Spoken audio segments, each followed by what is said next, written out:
Hello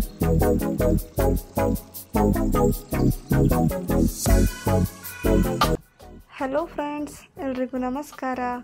welcome back to my cooking channel.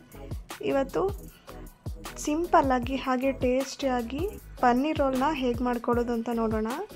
ಮೊದಲಿಗೆ ಪನ್ನೀರ್ನ ಈ ಥರ ಕ್ಯೂಬ್ಸ್ ಆಗಿ ಕಟ್ ಮಾಡಿ ಇಟ್ಕೊಬೇಕು.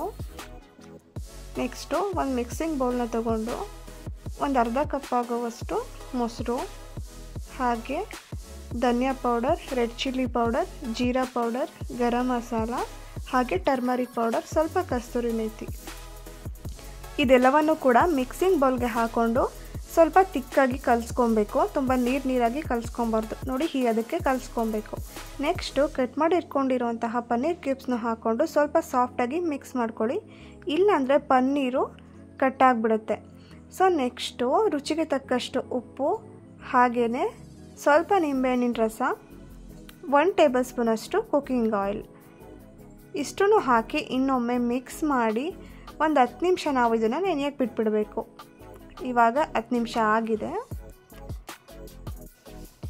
ನಂತರ ಸ್ಟವ್ ಮೇಲೆ ಕಡಾಯಿನ ಇಟ್ಕೊಂಡು 1 ಟೇಬಲ್ ಸ್ಪೂನಷ್ಟು ಎಣ್ಣೆ, ಹಾಗೆಯೇ ನಾವು ರೆಡಿ ಮಾಡಿ ಇಟ್ಕೊಂಡಿರುವಂತಹ ಪನ್ನೀರ್ ಮಸಾಲ, ಇದನ್ನು ಹಾಕ್ಕೊಂಡು ನಾವು ಪನ್ನೀರ್ ಸಾಫ್ಟ್ ಆಗಬೇಕು, ಹಾಗೆ ಸ್ವಲ್ಪ ಎಣ್ಣೆ ಬಿಡೋ ತನಕ ನಾವು ಫ್ರೈ ಮಾಡ್ಕೊಬೇಕು. ನೋಡಿ, ಸ್ವಲ್ಪನೇ ಎಣ್ಣೆ ಬಿಡ್ತಾ ಇದೆ. ಇವಾಗ ಪನ್ನೀರ್ ಕೂಡ ಸಾಫ್ಟಾಗಿ ಬೆಂದಿದೆ.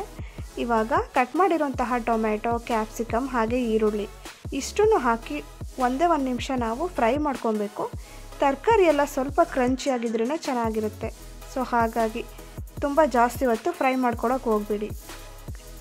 ಇವಾಗ ಸ್ಟವ್ನ ಆಫ್ ಮಾಡಿದ್ದೇನೆ, ಪಕ್ಕಕ್ಕೆ ಎತ್ತಿಡಿ.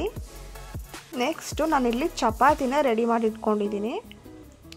ಇವಾಗ ನಾವು ರೆಡಿ ಮಾಡಿಟ್ಕೊಂಡಿರೋಂತಹ ಸ್ಟಫಿಂಗ್ನ ಹಾಕಿ ಈ ಥರ ರೋಲ್ ಮಾಡ್ಕೊಬೇಕು.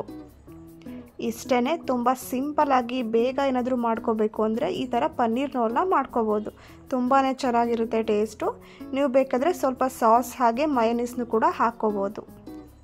ಸೊ ಈ ಪನ್ನೀರ್ ರೋಲ್ ರೆಸಿಪಿ ನಿಮಗೇನಾದರೂ ಇಷ್ಟ ಆಯಿತು ಅಂದರೆ ಪ್ಲೀಸ್ ಈ ವಿಡಿಯೋನ ನಿಮ್ಮ ಫ್ರೆಂಡ್ಸ್ ಹಾಗೆ ಫ್ಯಾಮಿಲಿ ಜೊತೆ ಶೇರ್ ಮಾಡಿ.